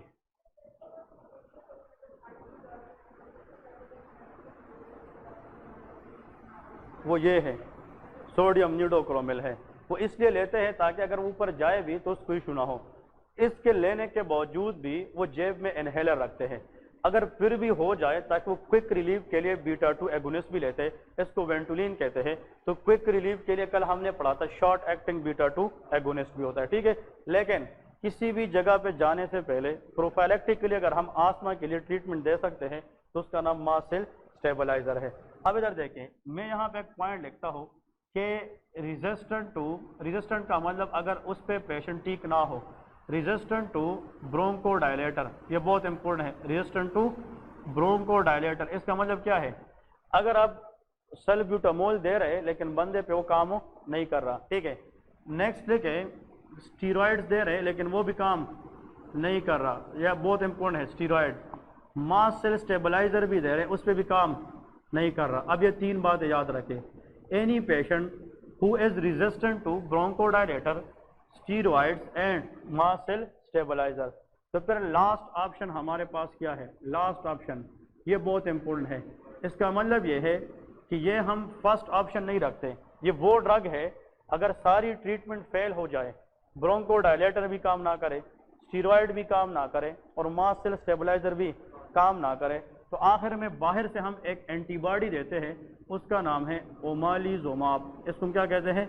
ओमालिजोमाब। This is a very important antibody nowadays use in market. Clear है?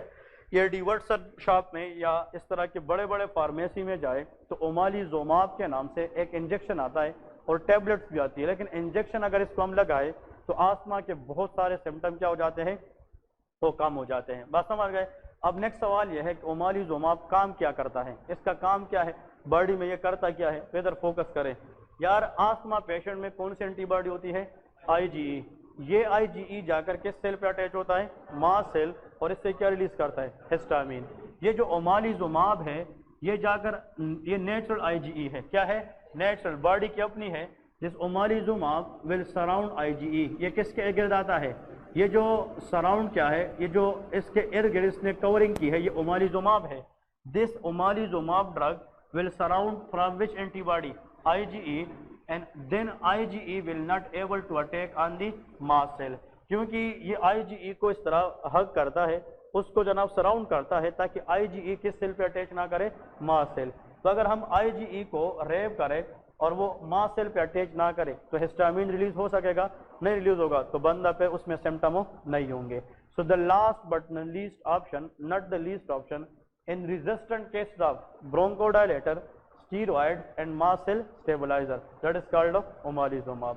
तो डॉक्टर हमेशा एक ऐसा चॉइस रखते हैं, अगर सारी चीज़ें फेल हो जाए तो लास्ट में एक ऐसी चीज़ रखते हैं जिससे भी वो होप बढ़ा सकते हैं, पेशेंट की सिम्टम को कम कर सकते हैं।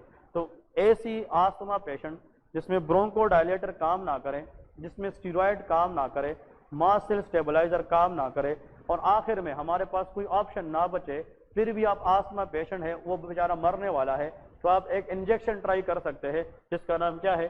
ओमालिजुमाब है। और ये ओमालिजुमाब ड्रग जो है वो IgE के इर्द गिर्द रैप होता है और उसको मास्ट सेल पे अटैच होने नहीं देती। क्लियर है? तो this what are about the asthma. तो हमने ब्रोंकोडायलेटर्स पढ़ लिया कि नहीं? हमने एंटी इन्फ्लेमेटरी भी पढ़ लिए और एंटी एलर्जिक एरिया भी पढ़ लिया। ठीक है, हाँ जी, हाँ ओके, वेरी गुड क्वेश्चन ही रेज। इसका कोई साइड इफेक्ट है कि नहीं? ओमालिजुमाब ये कम्पिटिटिवली सिर्फ एक्ट करता है अराउंड IgE, इसके साइड इफेक्ट नॉन स्पेसिफिक है। लाइक कुछ लोग इसके लेने के बाद उसको वोमिटिंग हो जाती है, नोजिया हो जाता है, एब्डोमिनल डिस्कम्फर्टनेस होता है, लेकिन सीरियस साइड इफेक्ट इसके नहीं होते। क्लियर है? Okay, good question. अगर ये लास्ट ऑप्शन है और साइड इफेक्ट्स नहीं है तो उसको फर्स्ट ऑप्शन क्यों यूज नहीं करते? ये भी गुड क्वेश्चन है। द रीजन इज कि ये मार्केट में आसानी से अवेलेबल नहीं होता, नंबर 1। दूसरी बात, ये एक्सपेंसिव है तो हर एक बेयर नहीं कर सकता। तीसरी बात, इसकी एक्शन लेट होता है और इससे लेस एक्सपेंसिव, इजीली अवेलेबल, और जिसका एक्शन भी क्विक है वो अगर मार्केट में अवेलेबल है तो फिर इसकी जरूरत क्या है? क्लियर है कि नहीं? इसलिए beta two agonist present everywhere in the pharmacy, easy to available, easy to buy and easy to work, therefore the best option is beta-2 agonist। Clear है? इसलिए ये नहीं देते हैं। है कोई सवाल इसमें? ओके, लास्ट पार्ट की तरफ आते हैं, लेकिन मैनेजमेंट ऑफ कफ, कि कफ के लिए कौन सी ड्रग है। 2-3 इसमें बुक ने तो 2 लिखे हैं, लेकिन हम इसको थोड़ा सा एलाबोरेट कर दें, फिर इंशाल्लाह रेस्पिरेटरी सिस्टम वाइंड अप हो जाएगी। ठीक है, तो लेकिन मैनेजमेंट ऑफ कफ, के कफ की ट्रीटमेंट क्या है और कफ की मैनेजमेंट क्या है। ठीक है, सबसे पहले तो आप लोग मुझे यह बताएं कि व्हाट इज मेंट बाय कफ। कफ है क्या चीज? शाबाश,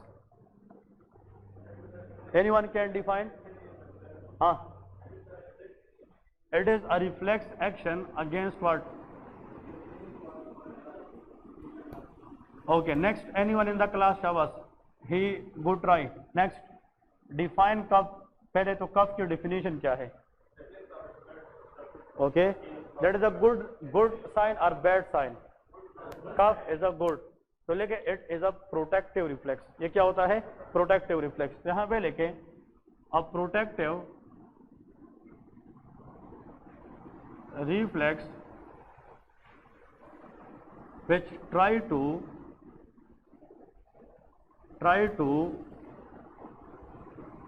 remove irritants, anything which irritate respiratory tract, that is called irritants and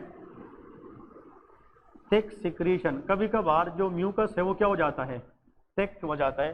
तो थिक सिक्रीशन अगर रेस्पिरेटरी ट्रैक्ट में रह जाए तो उसके ऊपर इन्फेक्शन के चांसेस ज्यादा होते हैं। Thick secretion from where? Answer is respiratory tract. इसका मतलब यह है कि जो कफ है ये एक प्रोटेक्टिव रिफ्लेक्स है। बात समझ गए क्या नहीं? और जो कफ है इसका काम यह है कि इरिटेंट और रेस्पिरेटरी ट्रैक्ट के अंदर जो थिक सिक्रीशन है उसको बाहर निकालने में हेल्प करती है। क्लियर है? सो कफ इज अ गुड साइन। लेकिन जब बंदा आता है पेशेंट, अब कफ जो है it may be a sign of respiratory tract infection, ये इन्फेक्शन भी हो सकती है। अब यहाँ पे लेके कि कफ जो है, कफ, इसकी हम 2 टाइप्स समझते हैं। कितने? 2। फर्स्ट ऑफ ऑल, कफ में भी नॉन प्रोडक्टिव। क्या होता है? प्रोडक्टिव, मतलब the cough which contain sputum, that is called productive cough. मतलब वो कफ जिसमें स्प्यूटम आता है, इसको हम प्रोडक्टिव कफ कहते हैं। कुछ लोग कहते हैं कि मुझे खुश्क खांसी है, उसको नॉन प्रोडक्टिव कफ कहते हैं। उसको क्या कहेंगे? Non productive cough. और non productive cough is also known as dry cough. इसका दूसरा नाम क्या है? ड्राई कफ है। इसका मतलब यह है खुश्क खांसी जिसको कहते हैं, दैट इज कॉल्ड ड्राई। तो जब भी इंसान आता है कि मुझे खांसी है, पहले आपको यह पूछना चाहिए कि आपकी खांसी में स्प्यूटम है कि नहीं, या आपको खुश्क खांसी है। तो it may be dry cough और it may be protective it may be productive cough. अगर ड्राई कफ है, कभी कभार कोई चीज अंदर चली जाती है गलती से, तो हम पे खांसी लग जाती है, तो वो खांसी यूजुअली क्या होती है? Dry. Dry cough is a sign of good, it is a sign of protection. लेकिन अगर मतलब इसमें स्प्यूटम है, that shows respiratory tract infection, वो इन्फेक्शन में होती है। इसमें आप लोगों ने याद रखना है, usually it is a sign of infection. इसका मतलब यह है कि जो प्रोडक्टिव कफ है, इसका यूजुअली ये मतलब होता है कि अंदर क्या है? इन्फेक्शन है। और यहाँ पे लेके it is not always due to infection. Dry cough में भी सम इन्फेक्शन, लेकिन यूजुअली 90% ये इन्फेक्शन की वजह से नहीं होती। गलती से कोई भी चीज़ अंदर चली जाए तो उसको निकालने के लिए हम कोशिश करते हैं कि कांसी करें, और उस कांसी को अगर हम देखें तो मोस्टली क्या होती है? ड्राई। तो dry cough is a protective. ये यूजुअली इन्फेक्शन नहीं होती, लेकिन जिस कफ में कांसी में स्प्यूटम है, इट्स मीन के अंदर से क्या है? थ्रोट इन्फेक्शन है, रेस्पिरेटरी ट्रैक्ट इन्फेक्शन है, तो हमें क्या बता रहे? इन्फेक्शन बता रही है। अब आप लोग मुझे ये बताएं कि इस प्रोडक्टिव कफ के लिए जो ड्रग हम देंगे, उसमें हम कौन से ड्रग देंगे? ऐसे ड्रग देंगे जिसमें हम कफ को खत्म ना करें। हम ऐसे ड्रग देंगे जिससे हम जो स्प्यूटम है, म्यूकस है, उसको बाहर निकालें। That is called expectorant. इसको क्या कहते हैं? एक्सपेक्टोरेंट्स। वेरी गुड, ठीक है, एक्सपेक्टोरेंट्स। मतलब ये वो ड्रग्स होते हैं जिससे हम रेस्पिरेटरी ट्रैक्ट से म्यूकस को किधर निकाले? बाहर निकाले। क्योंकि अगर एक पाइप है, पाइप के अंदर गंद है, और वो गंद पाइप में ही रहे, तो उसमें इन्फेक्शन के चांसेस ज़्यादा होंगे। तो हम कोशिश करेंगे कि पाइप से पहले गंद को बाहर निकाले, और वो गंद क्या होता है? वो स्प्यूटम होता है। क्या होता है? स्प्यूटम। तो ऐसे ड्रग, कफ सिरप, जिससे इंसान पे खांसी ज़्यादा लगे और जो स्प्यूटम है बाहर निकले, उसको क्या कहते हैं? एक्सपेक्टोरेंट कफ। और यहाँ पे लेके इसमें एक स्प्यूटम नहीं है, इसमें सिर्फ खांसी है, तो उसमें हम ऐसे ड्रग देंगे जो खांसी को क्या करे? कम करे। तो लेके सप्रेसेंट देंगे। Cough suppressant. कौन से देंगे? Suppressant. So in this case we should go for cough suppressant, but in this case we go for cough expectorant. समझ गए कि नहीं? बीइंग अ डॉक्टर हमें ये डिफरेंस पता होना चाहिए। दूसरी बात, इसमें अगर आप एक्सपेक्टोरेंट देंगे तो जिस कफ के अंदर स्प्यूटम है, तो वो साइन अप क्या होता है? इन्फेक्शन। तो एक्सपेक्टोरेंट के साथ हमेशा हम ऐड करते हैं एंटीबायोटिक्स, और इसके साथ एंटीबायोटिक्स की जरूरत इतनी नहीं होती। समझ गए कि नहीं? तो प्रोडक्टिव कफ में हमेशा इन्फेक्शन को कवर करने के लिए हम क्या मिलाते हैं? एंटीबायोटिक्स, बट कफ एक्सपेक्टोरेंट देते हैं जिससे हम सिक्रीशन को बाहर निकालें। लेकिन जो ड्राई कफ है उसमें हम कफ सप्रेसेंट देते हैं। इसमें यूजुअली हम क्या नहीं दे सकते? एंटीबायोटिक नहीं दे सकते। क्लियर है कि नहीं? अब यहाँ पे अनदर वेरी इंपॉर्टेंट, अब इसकी ये तो कफ की क्लासिफिकेशन है। अब इसकी जनाब जो मेन पॉइंट है कि ड्रग्स कौन कौन से हैं। तो पहले तो लेके the first class is called anti tussive agents. Anti tussive agents ये कफ में यूज होते हैं। एंटी टूसिफ एजेंट, अब ये कौन से एजेंट है, इसका काम क्या है, वो हम डिस्कस करेंगे। पहले तो याद रखे, anti tussive agent those are the cough medicine which is use for the dry cough. ये किसके लिए यूज होता है? ड्राई कफ के लिए यूजुअली। यहाँ पे लिखे दीज एजेंट्स मेनली, हाँ जी, use for, very good, dry cough. ये हम ड्राई कफ के लिए यूज करते हैं, dry cough. Another point is कि जो कफ है इसकी जो सेंटर है, जो इसका रेगुलेटिंग सेंटर है, वो ब्रेन में होता है। कहाँ पे? Brain, and that is medulla oblongata. जितने भी ड्रग एंटीट्यूसिव एजेंट्स होते हैं, ये ड्राई कफ को कम करते हैं by blocking the cough center inside the medulla oblongata. जहाँ पहले के दीज एजेंट, मुश्किल तो नहीं है ना, दीज एजेंट्स ब्लॉक, हाँ जी, cough centre where in medulla oblongata. ये मेडुला ओब्लांगेटा के अंदर कफ सेंटर को ब्लॉक करके क्या करता है, कफ को सप्रेस कर देता है। अगर हम सेंटर को ब्लॉक करें तो फिर बंदा कफ नहीं कर सकेगा। तो these drugs act in the brain. ये कहाँ पे काम कर दे, ब्रेन में, specially in the medulla oblongata, और वहां से कफ सेंटर को ये ब्लॉक करके कफ को क्या करते हैं, सप्रेस कर देते हैं, कांसी को रोक लेते हैं। और last but not the least important point is antitussive जितने भी एजेंट्स होते हैं they are not use for the cough in case of children having less than 1 year age. 1 साल से कम उम्र बच्चों में ये यूज नहीं होती। ये भी बहुत इंपॉर्टेंट है, यहाँ पे लेके नॉट यूज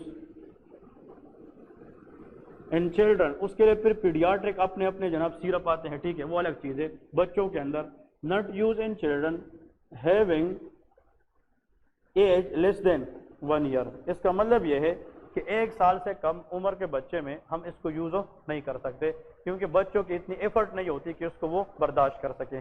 और लेस देन 1 ईयर एज तक जो बच्चे होते हैं उसको इन्फेंट कहा जाता है। क्या कहा जाता है, इन्फेंट। तो इन्फेंट्स के अंदर यूज नहीं होती। अब जो एंटी-टूसिव एजेंट है उसमें लेके जनाब, ये एंटी-टूसिव एजेंट, इसमें जनाब क्लासेस क्या है, देखिए क्लासेस, किसकी क्लासेस क्या है। नंबर 1, इसमें जो पहली क्लास है उसको हम कहते हैं ओपियोइड्स। क्या कहते हैं, ओपियोइड्स। यहाँ पे लेके ओपियोइड्स, मतलब ओपियोइड्स एक क्लास का नाम है जो कफ को सप्रेस करती है, और वो किसके अंदर आता है, एंटी-टूसिव एजेंट। इसमें आप लोगों ने शायद नाम सुना होगा कोडीन। क्या नाम सुना होगा, कोडीन। और another drug in this category that is called पोलकोडीन, PHOL, पोलकोडीन। इसका मतलब यह है ये दोनों ड्रग बहुत इंपॉर्टेंट है। कोडीन तो बहुत ज़्यादा यूज़ होता है, पाकिस्तान में इसका यूज़ बहुत ज़्यादा है। कोडीन जो है ये जिस सिरप के अंदर होगा, इसका 2 चम्मच भी ले ले तो ड्राई कफ क्या हो जाता है, सप्रेस हो जाता है, ख़त्म हो जाता है। और जो कोडीन है और पोलकोडीन है ये कफ सप्रेसेंट भी है, लेकिन इसकी माइल्ड एनाल्जेसिक इफेक्ट भी है। मतलब ये कभी कभार हम कहते हैं कि इतनी कांसी है शदीद कि छाती में दर्द भी होता है। लोग कहते हैं कि नहीं, तो मतलब अगर छाती में दर्द भी है तो हम कफ को सप्रेस करने के साथ साथ पेन को भी कम करने की कोशिश करेंगे। So these agent has a antitussive effect, decrease the cough but mild analgesic effect as well. Clear है कि नहीं। और ये दोनों कहाँ पे काम करेंगे, मेडुला ओब्लांगेटा पे। नेक्स्ट देखिए अनदर पॉइंट, नॉन ओपियोइड्स, मतलब ऐसे ड्रग कि उसको हम नॉन ओपियोइड्स कहते हैं, लेकिन वो भी जाकर कहाँ पे काम करते हैं, शाबाश, act in the, very good, medulla oblongata. इसके अंदर जो ड्रग है दैट इज कॉल्ड नोस्केपिन। इसमें जो ड्रग आता है दैट इज कॉल्ड नोस्केपिन। इसका यूज पाकिस्तान में कम है, लेकिन इसमें जो सेकंड एजेंट है, स्टार है, वेरी इंपॉर्टेंट, डेक्स्ट्रोमेथोर्पेन। कौन सा ड्रग होता है, डेक्स्ट्रोमेथोर्पेन। इसका मतलब यह है कि जो डेक्स्ट्रोमेथोर्पेन है ये बहुत कॉमनली यूज होता है पाकिस्तान में। डेक्स्ट्रोमेथोर्पेन ये जिस सिरप के अंदर होगा that wonderfully act to decrease cough and that should cough will be dry cough. ये किसके लिए यूज होता है, मैंने क्या लिखा है कि ये सारे के सारे किस में आते हैं, antitussive agent, and these agent mainly use for dry cough. ये ड्राई कफ के अंदर होता है। अब आप लोगों ने याद रखना है कि ये जो डेक्स्ट्रोमेथोर्पेन है ये जिस सिरप के अंदर आएगा उसका मतलब वो सिरप बेस्ट है फॉर ड्राई कफ या प्रोडक्टिव ड्राई कफ। और ये बेस्ट एक पॉपुलर सिरप आते हैं मार्केट में जिसमें यूज होता है, हाइड्रोलिन के नाम से आता है। किसके नाम से, हाइड्रोलिन। ये नाम सुना है कि नहीं। जो हाइड्रोलिन सिरप है उसका फार्मूला चेक करें तो डेक्स्ट्रोमेथोर्पेन है। क्लियर है कि नहीं। तो हाइड्रोलिन उन लोगों को हम देते हैं जिनको कफ ड्राई होता है। कौन सा होता है, ड्राई कफ, क्योंकि ये जाकर ब्रेन पे काम। और दूसरी बात, हाइड्रोलिन लेने के बाद इंसान को थोड़ी सी गनूदगी भी होती है, डिजीनेस भी होती है, क्योंकि ये ब्रेन में काम करते हैं तो ब्रेन सेंटर को इनहिबिट करते हैं, तो इससे इंसान को थोड़ी देर तक नींद भी आती है। इसका मतलब dextromethorphan can cause a little bit sedation. ये क्या करता है, सेडेशन भी करता है। नेक्स्ट के कभी कभार अगर इंसान को कफ है तो कांसी का एक वजह एलर्जी हो सकती है कि नहीं, क्योंकि allergy can play a very important role in the cough. तो लेके एंटी हिस्टामिन, हम कुछ ड्रग कफ में देते हैं जिससे हम हिस्टामिन को कम करें, तो हिस्टामिन को कम करने की वजह से भी, हाँ जी शाबाश, क्या हो सकती है, कफ की जो सिविरिटी है वो क्या हो सकती है, कम हो सकती है। एंटी हिस्टामिन कल लेक्चर याद करें, 2 तरह के थे, H1 blocker and H2 blocker. फिर H1 में भी first generation and second generation. What is the difference, first generation can cross blood brain barrier, second generation not that much. तो फर्स्ट जनरेशन ये ब्रेन पे काम करते हैं कि ब्रेन से बाहर, ब्रेन पे। और एंटी-टूसिव एजेंट कहाँ पे काम करते हैं, ब्रेन में। तो एसी एंटी हिस्टामिन जो कफ में यूज हो और वो ड्राई कफ में हो तो उसने कहाँ पे काम करना होगा, ब्रेन। तो ये फर्स्ट जनरेशन होगी, कौन सी, फर्स्ट। तो उसमें एक ड्रग था क्लोरपेनारामीन, याद है कि नहीं, क्लोरपेनारामीन। इसका मतलब ये है एक ड्रग था क्लोरपेनारामीन। एक और ड्रग आता है प्रोमेथाजीन, विच वन, प्रोमेथाजीन। ये प्रोमेथाजीन ज्यादातर यूज होता है 3 जगहों पे। प्रोमेथाजीन जिस सिरप के अंदर होता है, एक वे कफ को कम करता है। Promethazine also decrease motion sickness, ये किसको कम करता है, मोशन सिकनेस। मीन हम गाड़ी में जा रहे होते, मरी जा रहे होते या कालाम वगैरह जा रहे होते, जिस रास्ते में ज्यादा टर्न्स होते हैं तो बंदे को उल्टी आती है कि नहीं, तो इसको कहते हैं मोशन सिकनेस। क्या कहते हैं, मोशन। जब आप गाड़ी में जाते हैं और गाड़ी में मोशन, मतलब यह है कि मूवमेंट से अगर आपकी जनाब सर के चक्कर आके वोमिटिंग कर सकते हैं तो उसको कंट्रोल करने के लिए क्या देंगे, प्रोमेथाजीन। और promethazine also use by psychiatric patient, ये साइकेट्री में भी यूज होता है। क्लियर है, हम डिस्कस करेंगे क्योंकि डोपामीन लेवल को बढ़ाता है, ठीक है जी। और इसके बाद लेके डाइपेनहाइड्रामीन, क्या होता है, डाइपेनहाइड्रामीन। तो आप लोगों ने याद रखनी है 3। अब इसमें जो मोस्ट इंपोर्टेंट है वो ये डाइपेनहाइड्रामीन है। क्लियर है कि नहीं, देखिए आप लोग अगर जाकर शॉप में देखें या बहुत सारे लोग यूज करते हैं कौन सा सिरप, हाइड्रोलिन, और नीचे लिखा होता है डीएम। क्या लिखा होता है, हाइड्रोलिन डीएम। ये देखा है क्या नहीं, हाइड्रोलिन डीएम के अंदर याद रखे हमारे पास हाइड्रोलिन के अंदर क्या होता है, डेक्स्ट्रोमेथोर्पेन प्लस डाइपेनहाइड्रामीन होता है। इसका मतलब ये है कि जो हाइड्रोलिन डीएम है ये 2 चीजों की कॉम्बिनेशन होता है। इसमें एक डेक्स्ट्रोमेथोर्पेन है और एक क्या है, डाइपेनहाइड्रामीन है। तो इसका मतलब यह है कि हाइड्रोलिन एलर्जी को भी कंट्रोल करता है, एंटी हिस्टामिन भी है, और दूसरी बात यह कफ सप्रेसेंट भी है। तो हाइड्रोलिन हम कहते हैं बहुत अच्छा मेडिसिन है। Why, because it has a dual action, इसका डबल एक्शन है, कफ सप्रेसेंट भी है और एंटी हिस्टामिन भी है। क्लियर है कि नहीं, इस तरह याद रखें। तो अभी तक ये जो एजेंट्स हमने पढ़ लिए 3, opioids, non opioids and antihistamine, these all are the agent used to suppress the cough, especially which one, dry cough। और ये मेनली काम कहाँ पे करते हैं, medulla oblongata, but they never use in a child less than 1 year of age. ठीक है, आखिर पार्ट में 2 मिनट का गेम रह चुका है, ये तो हो गया। अब हमने कौन से कफ को डील करना है, प्रोडक्टिव। तो प्रोडक्टिव कफ में आसान है, 2 तरह की हम ड्रग्स देंगे। हमने प्रोडक्टिव कफ में टारगेट ये अचीव करना है। इधर देखें, अगर एक पेशेंट है उसको जनाब लिखे प्रोडक्टिव कफ है, क्या है, प्रोडक्टिव कफ, इसका मतलब ये है प्रोडक्टिव कफ है, तो इसमें हम 2 तरह की ड्रग देंगे। कितनी तरह की, 2।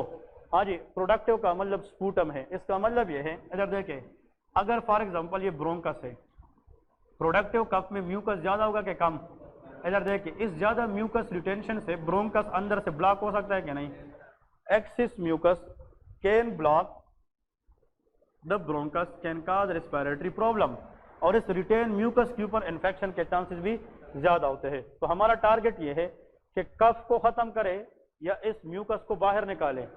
अगर इसको हम कफ के जरिए बाहर जोर से निकालें तो ये एरिया खुल जाएगा कि नहीं, तो सांस लेने में दुश्वारी कम हो जाएगी। बस समझ गए कि नहीं। तो ऐसे ड्रग जो म्यूकस को ब्रोंकस से बाहर निकाले इसको हम कहते हैं एक्सपेक्टोरेंट। इसको हम क्या कहते हैं, एक्सपेक्टोरेंट। इसका मतलब यह है एक्स मीन बाहर निकालना। क्लियर है कि नहीं। लेकिन कभी कभार एक्सपेक्टोरेंट देते हैं लेकिन बंदा जोर से कांसी भी करता है, लेकिन वो कहते हैं कि यार इतना कांसी करता हूँ कि छाती में दर्द होता है, लेकिन फिर भी ऐसा लगता है कि यहाँ पे कुछ ना कुछ रह गया है, लोग कहते हैं कि नहीं। तो उन केसेस में हम क्या करेंगे कि जो म्यूकस है ये थिक है कि थिन है, ये थिक है, विस्कस है, गाढ़ा है, इस वजह से बाहर नहीं आता। तो ऐसे ड्रग भी है कि पहले उस म्यूकस को हम क्या करें, थिक से थिन करें। तो म्यूकस के अंदर हम बॉन्ड को खत्म करेंगे कि बनाएंगे, खत्म। अगर एक म्यूकस है उसके अंदर हम इस तरह चीर फॉर एग्जांपल इसके अंदर कट लगाए तो म्यूकस बिकम थिक और थिन, थिन और थिन म्यूकस आसानी से बाहर आएगा। तो the drug which make the thick mucus what, thin, those drug are called mucolytics. इसको क्या कहते हैं, म्यूकोलाइटिक्स। इसका मतलब यह है म्यूको मीन म्यूकस, लाइटिक मतलब लाइसिस। ऐसी ड्रग जो म्यूकस पे लाइस करे और इससे थिक सिक्रीशन किस में कन्वर्ट करे, थिन में, तो उसको म्यूकोलाइटिक्स कहते हैं। So a good doctor should know कि प्रोडक्टिव कफ को 2 तरह से डील किया जाता है, कफ एक्सपेक्टोरेंट से और म्यूकोलाइटिक एजेंट से। समझ गए क्या नहीं। अब यहाँ पे 2-3 बातें आप लोगों ने एट द एंड याद रखनी है, फिर वाइंड अप करते। अब आप लोग कहोगे कि कफ जो है वो कफ हमारे पास एक्सपेक्टोरेंट क्या है, जिस सिरप के अंदर पोटाशियम सिट्रेट हो, क्या चीज हो, पोटाशियम सिट्रेट। हाँ जी, इसका एक और नाम भी है, इसको हम कहते हैं सिक्रीशन एनहांसर। क्या कहते हैं? Secretion enhancer. अब सुन ले कैसे, ये सिक्रीशन पहले से हुई है।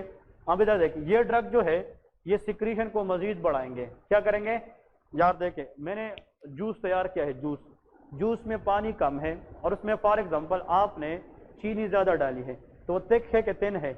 थिक है, गाढ़ा है। हम कहते हैं इसमें मजीद क्या ऐड करें? पानी ऐड करें ताकि वो थिन हो जाए। अब वजह क्या है? ये सिक्रीशन पहले से है, ये क्या है? थिक है। अब अगर हम उसके साथ मजीद क्या बढ़ाएं? सिक्रीशन को ऐड करें, मतलब एनहांस करें सिक्रीशन, तो उस थिक सिक्रीशन को हम किस में कन्वर्ट करेंगे? थिन में, और वो फिर आसानी से निकलेंगे।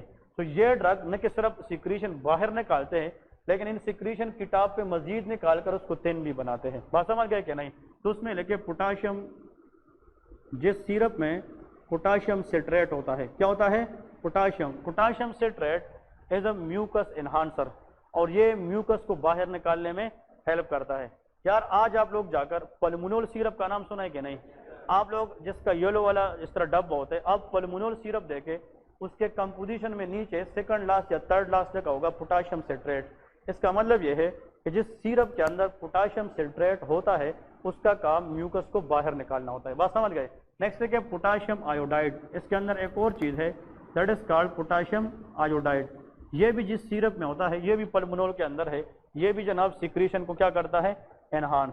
Another very important drug which is asked multiple time in the exam, that is called guanifenicin। ठीक है, guanifenicin ये भी एक ड्रग है जो बार बार एग्जामिनर पूछता है, और इसका जनाब, हाँ जी, इसका सॉरी ये फुल फॉर्म आप लोग को थोड़ा सा इसका करेक्ट स्पेलिंग लेके, जी ये लेके मैं बता रहा हूँ,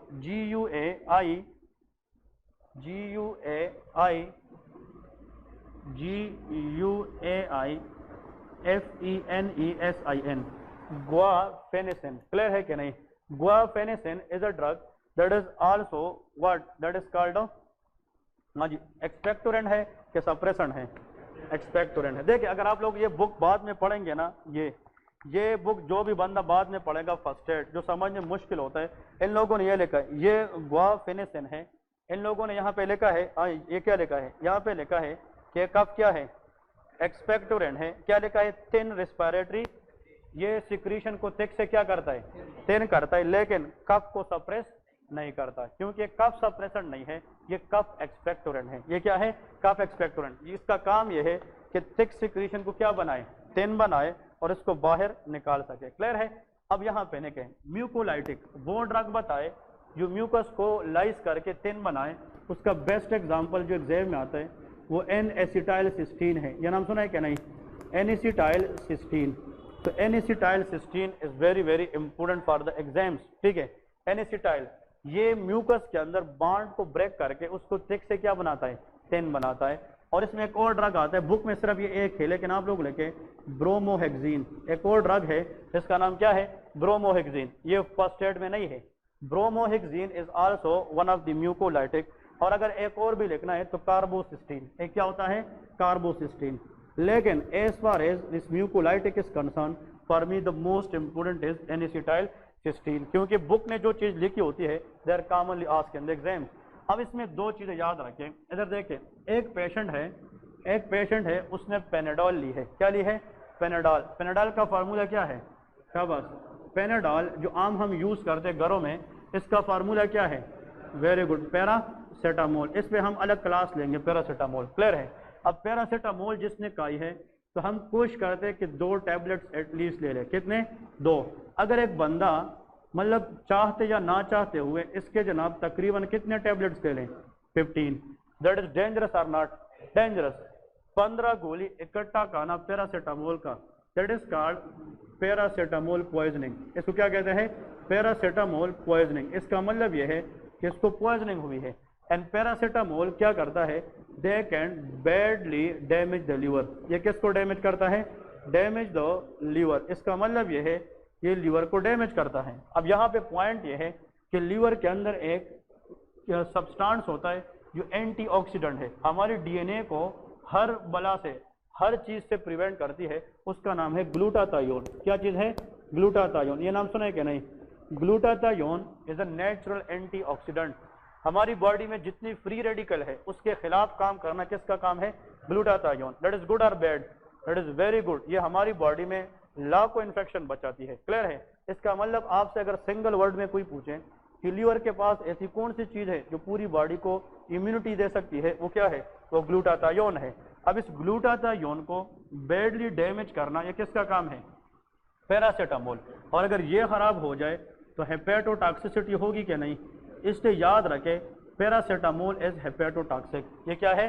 हेपेटोटॉक्सिक। अब एक पेशेंट है, उसने जानबूझ के मतलब वो तंग आ गया है, किसी के साथ झगड़ा कर गया है, कह रहे कि मैंने अपने आप को खत्म करना है। लोग एक्सीडेंटली सुसाइड केसेस के अंदर 15 से 20 टैबलेट किस चीज के लिए लेते हैं? पैरासीटामोल। तो विद इन फ्यू मिनट्स उसकी यहाँ पे पेन भी आएगी और वो वोमिटिंग पे वोमिट करता जाएगा। इसका मतलब कि पैरासीटामोल ने किसको डैमेज किया है? लीवर को, ग्लूटाथायोन को। तो फिर हम ऐसा ड्रग देंगे, ऐसा ड्रग जो पैरासीटामोल की टॉक्सिसिटी को क्या करे? रिवर्स करे। ऐसी एजेंट को हम एंटीडोट कहते हैं। क्या कहते हैं? एंटीडोट। ये बात समझ गए कि नहीं? लेकिन पैरासीटामोल जो बंदा का है एक बंदा घर में जनाब पड़ा है, उसकी माउथ से सलाइवा आ रही, वोमिटिंग आ रही है, कैसे पता चलेगा कि इसने पैरासीटामोल ली है या नहीं ली है? तो जो बंदा खुद लेगा, तो जब वो पैरासीटामोल लेगा उसके बाद तो मतलब अपने आप पे आएगा, उसके साथ पैरासीटामोल के नियर बाई जो टैबलेट्स की जो कवरिंग है, मतलब यह है पलटे, वो देख ले, वो पड़ा होगा तो उससे पता चलेगा कि इसने क्या ली है? पैरासीटामोल। तो फिर हम एक ड्रग देंगे जिससे हम लीवर को बचाए और किस चीज की लेवल को बढ़ाए? ग्लूटाथायोन। तो उसका आंसर भी N-एसिटाइलसिस्टीन ही होता है।